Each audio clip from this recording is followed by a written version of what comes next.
In the flickering shadows of 1821 London, a master of deception was born.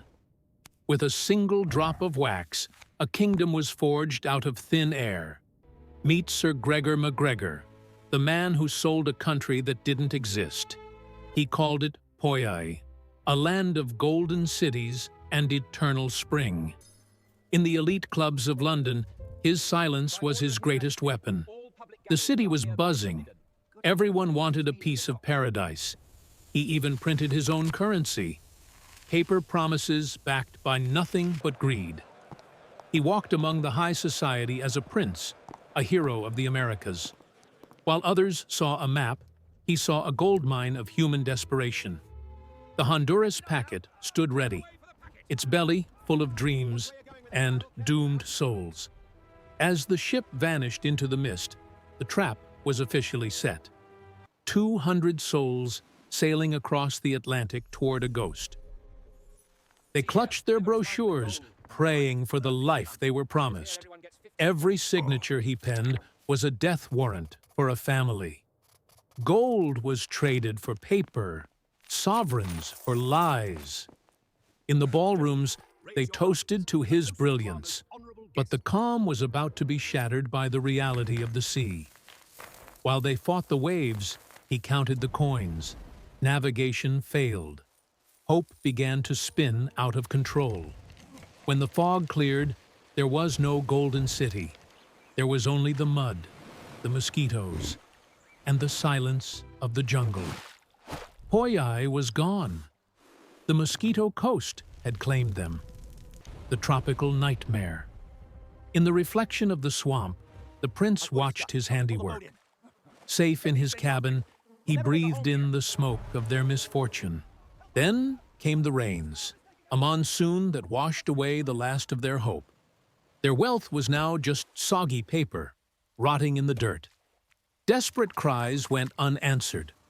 Mercy was not in his nature. Why save a soul when you can hoard a fortune? Fever spread faster than his lies ever did. He was a ghost in the trees, a predator watching the fire die out. One by one, the X's marked the graves of the innocent. He crossed out their names.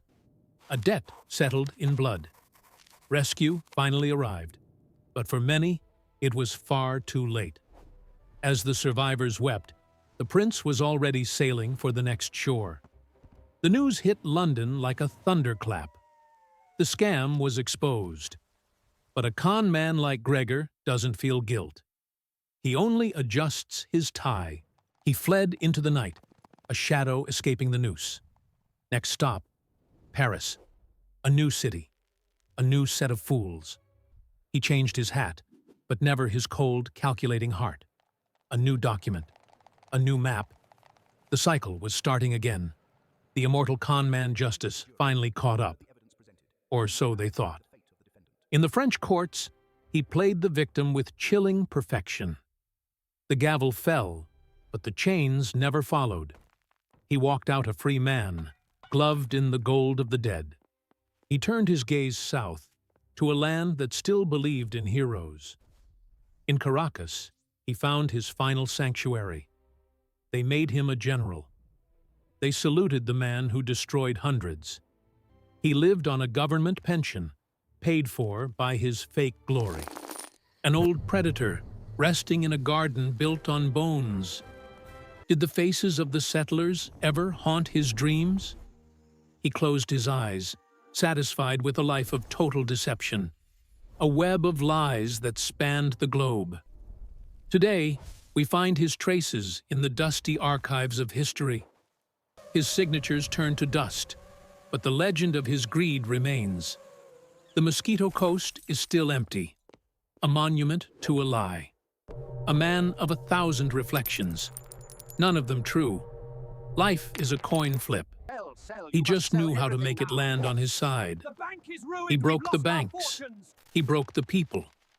He walked into the light, leaving the world in the dark. The candle flickers out, but the shadow lingers. The book on Poyais is closed, but the lesson is never learned. In the shadows, the Prince of Poyais is still watching. the greatest con man to ever walk the earth, a final nod to the world he outsmarted. The Caribbean sunset hides a dark history. The seal is rusted, the secrets are buried. He dissolves into the mist, a ghost of a golden city. London moves on, forgetting the man who sold them a dream. But sometimes, in the storm clouds, you can still see the map, because the world likes to be deceived.